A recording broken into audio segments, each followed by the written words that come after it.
नमस्कार शिक्षक बंधुओं, मैं हूं आपका दोस्त प्रकाश चौधरी और आप देख रहे हैं अपना यूट्यूब चैनल स्टडी गुरु प्रकाश। जी हां, आज हम लोग दीक्षा ऐप में निष्ठा ऑनलाइन प्रशिक्षण के मॉड्यूल 11 अर्थात भाषा शिक्षण शास्त्र हिंदी यानी पेडागोजी ऑफ लैंग्वेजेस हिंदी के प्रश्नोत्तरी को देखेंगे, समझेंगे और हल करेंगे।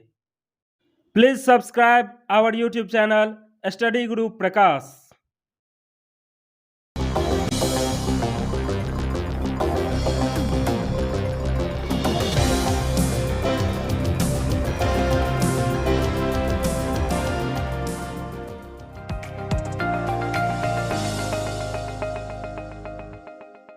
आप सभी को नमस्कार।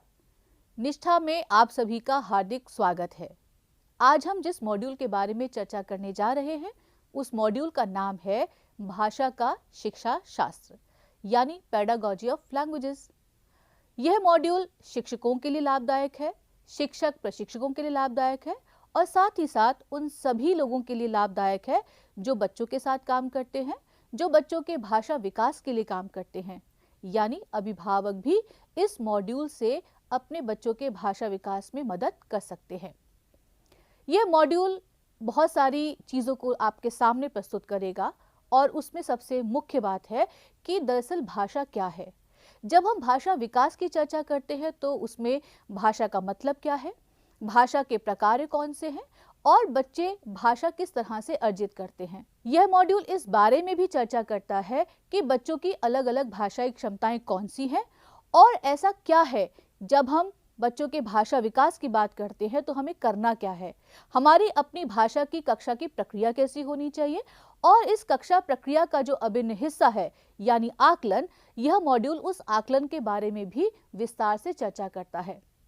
एक साझी समझ बनाने के लिए ये ज़रूरी है कि हम ये जान सके कि दरअसल बच्चे भाषा कैसे अर्जित करते हैं, भाषा को कैसे सीखते हैं।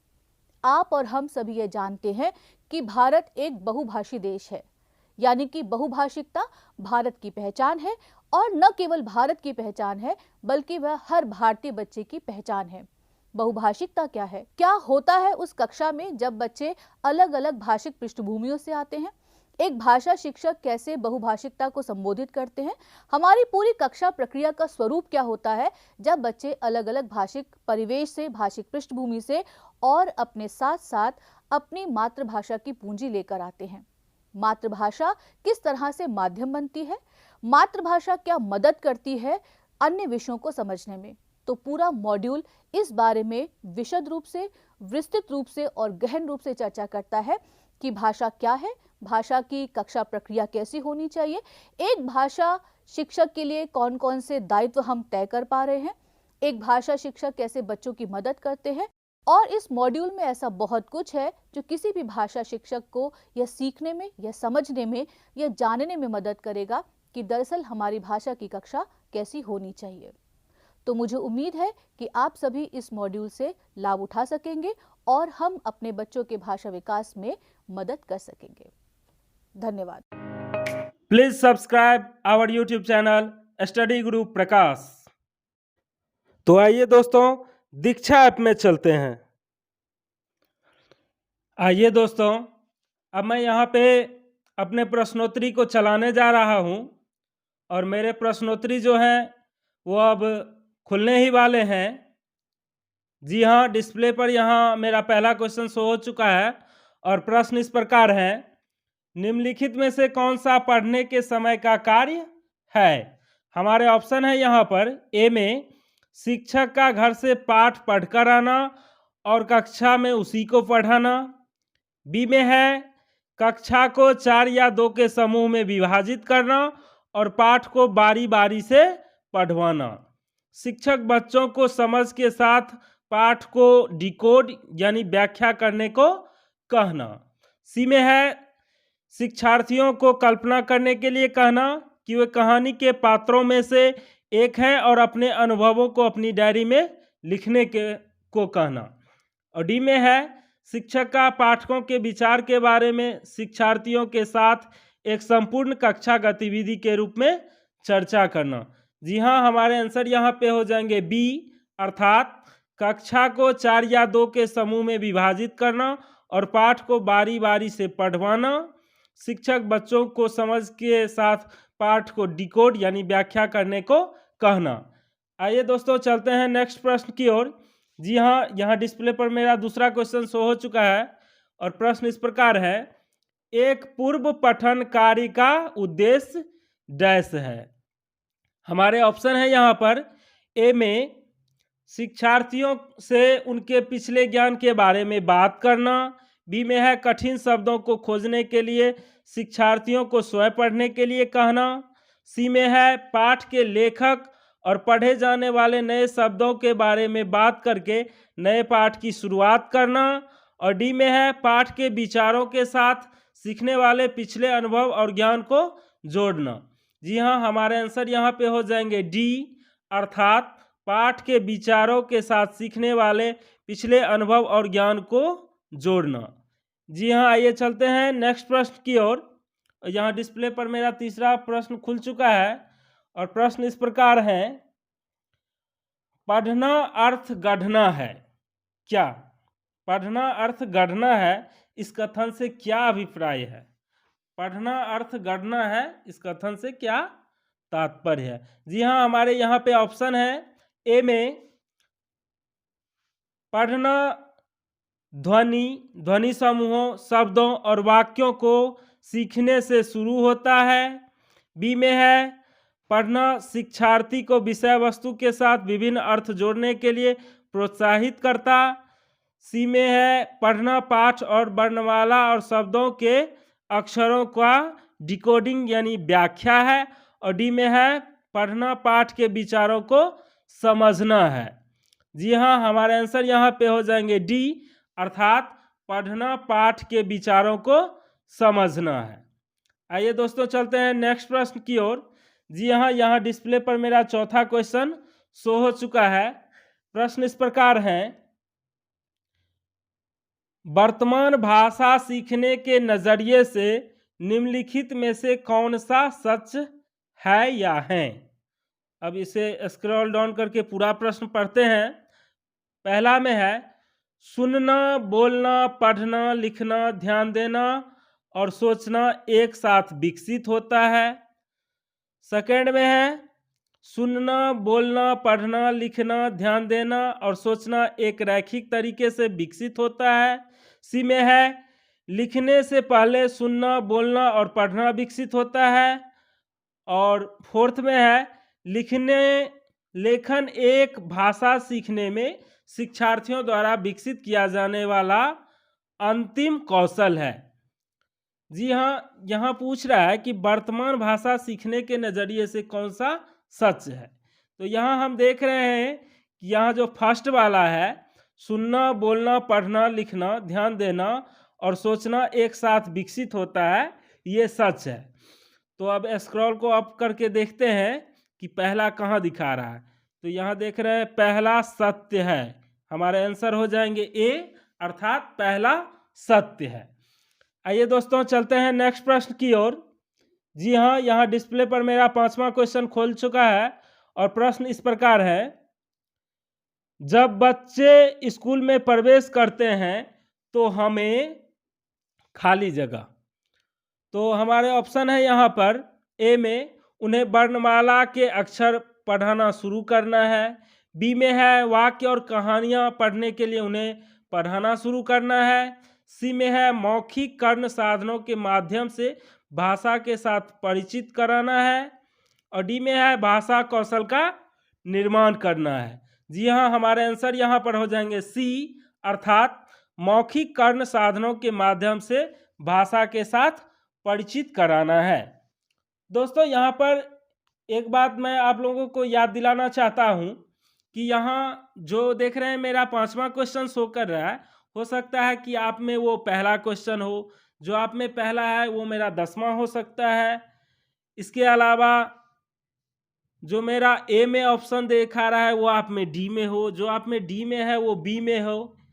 कहने का मतलब घबराना बिल्कुल नहीं है, डिफरेंस तरीके हो सकते हैं, क्वेश्चन अल्टरनेट हो सकते हैं, ऑप्शन अल्टरनेट हो सकते हैं, बट होंगे मुख्य बातें वही तो आप लोगों को बिल्कुल भी घबराना नहीं है, अच्छा से वीडियो को 2-3 बार वॉच कर लेना है। अगर याद हो जाए तो ठीक है, नहीं तो आप इसका स्क्रीनशॉट लेके रख लीजिए या फिर आप अपने नोटबुक में भी इसे नोट करके रख सकते हैं और अच्छा से उसको याद कर लीजिए। और जब याद हो जाए तब आइए अपने प्रश्नोत्तरी को हल कीजिए और 10 में 10 अंक प्राप्त कीजिए, अच्छा प्रदर्शन कीजिए। तो चलिए दोस्तों, समय को न गंवाते हुए अगले प्रश्न की ओर चलते हैं।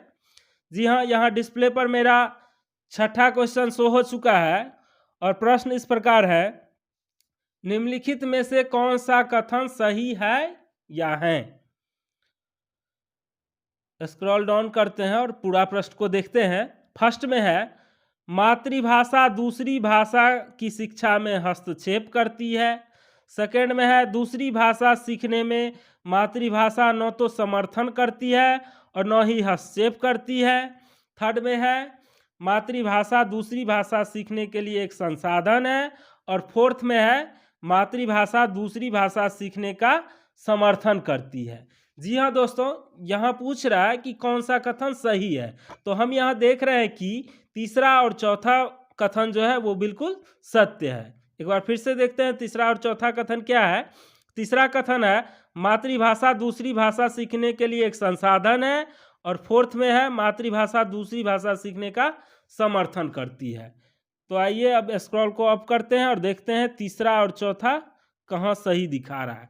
जी हाँ, हमारे आंसर यहाँ पर हो जाएंगे बी, अर्थात तीसरा और चौथा सही है।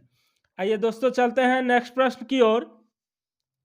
जी हाँ, यहाँ डिस्प्ले पर मेरा 7वां क्वेश्चन खुल चुका है और प्रश्न इस प्रकार है, बच्चे या मानव सीखता है खाली जगह। हमारे ऑप्शन है यहाँ पर, ए में बिना किसी प्रयास के विदेशी भाषा, बी में है स्कूल में केवल मातृभाषा, सी में है बहुत प्रयास से मातृभाषा और डी में है काफ़ी प्रयास के बिना मातृभाषा। जी हाँ, हमारे आंसर यहाँ पे हो जाएंगे डी, अर्थात काफ़ी प्रयास के बिना मातृभाषा। जी हाँ दोस्तों, ये सोचने वाली बात है कि बच्चे जो हैं मातृभाषा कैसे सीखते हैं, अपने घर में ही ऐसे ही बोलचाल से अपने आप बिना प्रयास के ही सीख जाते हैं। आइए दोस्तों चलते हैं नेक्स्ट प्रश्न की ओर। जी हाँ, यहाँ डिस्प्ले पर मेरा 8वां क्वेश्चन खुल चुका है और प्रश्न इस प्रकार है, भाषा सीखने में केंद्रीयता का अर्थ है कि खाली जगह। जी हाँ, हमारे ऑप्शन है यहाँ पर, ए में भाषा शिक्षण का केंद्रीय उद्देश्य केवल विषय वस्तु पर केंद्रित है, बी में है सभी विषय वस्तु सीखना मूल रूप से भाषा सीखना है, सी में है विषय वस्तु को भाषा की चिंता नहीं करनी चाहिए और डी में है सभी भाषा सीखना मूल रूप से विषय वस्तु सीखना है। जी हाँ, हमारे आंसर यहाँ पर हो जाएंगे बी, अर्थात सभी विषय वस्तु सीखना मूल रूप से भाषा सीखना है। दोस्तों एक बात यहाँ पे मैं कहना चाहूँगा कि आप लोगों के कमेंट बहुत कम ही आते हैं वीडियो में। तो दोस्तों कृपया करके कमेंट करें कि वीडियो आपको अच्छा लगा हो या बुरा लगा हो, आप इसमें क्या सुधार चाहते हैं। तो इससे क्या होता है कि हमें भी एक ऊर्जा मिलती है और अगले वीडियो में मैं और जोश के साथ काम कर पाऊँगा।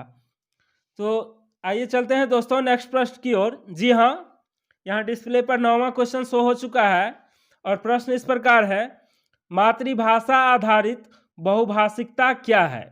हमारे ऑप्शन है यहाँ पर, ए में सभी बच्चे राजभाषा के माध्यम से सीखते हैं, बी में है स्कूल में सभी बच्चे केवल एक ही भाषा और अंग्रेजी सीखते हैं, सी में है सभी बच्चे सीखने के प्रारंभिक वर्षों के दौरान अधिक से अधिक भाषाएं सीखते हैं और डी में है सभी बच्चे अपनी मातृभाषा में स्कूली शिक्षा शुरू करते हैं और कई भाषाओं को जोड़ते हुए आगे बढ़ते हैं। जी हाँ, हमारे आंसर यहाँ पर हो जाएंगे डी, अर्थात सभी बच्चे अपनी मातृभाषा में स्कूली शिक्षा शुरू करते हैं और कई भाषाओं को जोड़ते हुए आगे बढ़ते हैं। जी हाँ दोस्तों, ये प्रश्न स्पेशली मेरे उन दोस्तों के लिए है जो आगे CTET का एग्ज़ाम देने जा रहे हैं। उनके लिए ये प्रश्न मेरे हिसाब से बहुत ही महत्वपूर्ण लग रहा है कि उन्हें पेडागोजी में ये प्रश्न आ सकते हैं। तो इसीलिए मैं इस प्रश्न को दोबारा रिपीट करता हूँ। प्रश्न है, मातृभाषा आधारित बहुभाषिकता क्या है।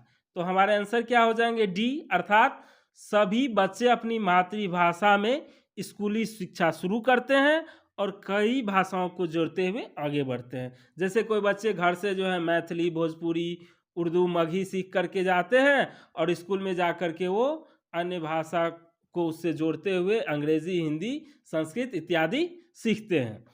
जी हाँ दोस्तों, चलिए आइए नेक्स्ट प्रश्न की ओर चलते हैं। जी हाँ, डिस्प्ले पर मेरा लास्ट यानी 10वां क्वेश्चन खुल चुका है और प्रश्न इस प्रकार है, भाषा सीखने की रणनीति के रूप में बहुभाषिकता का क्या अर्थ है? जी हाँ, हमारे ऑप्शन है यहाँ पर। ए में कक्षा में शिक्षण अधिगम के लिए बच्चों की भाषा का उपयोग करना। बी में है कई भाषाओं का सीखना, सिखाना और शिक्षण। सी में है माध्यम और आकलन के रूप में एक ही भाषा में विषय वस्तु सीखना। और डी में है त्रिभाषा सूत्र को लागू करना। जी हाँ, हमारे आंसर यहाँ पर हो जाएंगे ए, अर्थात कक्षा में शिक्षण अधिगम के लिए बच्चों की भाषा का उपयोग करना। आइए दोस्तों, अब नेक्स्ट दबा के देखते हैं और यहाँ शो कर रहा है कि submit to continue, total question 10, question answered 10, question skipped 0, review and submit. तो आप अगर यहाँ पे देख रहे हैं कि मैंने 10 में 10 का जवाब दे दिया है और आपसे अगर गलती से मिस्टेक हो जाए कि 10 में आपने 8 ही दिए हैं, 7 ही दिए हैं, तो कृपया करके आप लोग रिव्यू करके इस एग्ज़ाम को दोबारा दीजिए और जब 10/10 हो जाए तब इसे सबमिट कर दीजिए। और आगे देखते हैं क्या दिखा रहा है कि your score is 10/10, you can redo the assessment to improve your score. नीचे दिखा रहा है रेडो या एग्जिस्ट। तो अगर यहाँ देख रहे हैं कि 10 में 10 अंक आ रहे हैं, अगर कम अंक आए तो रीडो करके आप दोबारा एग्जाम दे दीजिए, नहीं तो अब हम लोग यहाँ क्या करेंगे, एग्जिस्ट दबा देते हैं। बहुत बहुत धन्यवाद शिक्षक मित्रों। अगर आगे भी आप दीक्षा ऐप पर निष्ठा ऑनलाइन प्रशिक्षण से संबंधित सारी समस्याओं का हल चाहते हैं या फिर आप शिक्षक पात्रता परीक्षा जैसे CTET, STET, UPTET, Bihar TET इत्यादि की तैयारी करने वाले स्टूडेंट हैं, तो इन प्रश्नों का संग्रह आपके लिए सफलता की कुंजी साबित होगी। तो कृपया करके हमारे चैनल को सब्सक्राइब कर लें और अपने दोस्तों को भी इससे लाभ पहुंचाने के लिए इसे शेयर अवश्य कर दें। जय हिंद, जय भारत।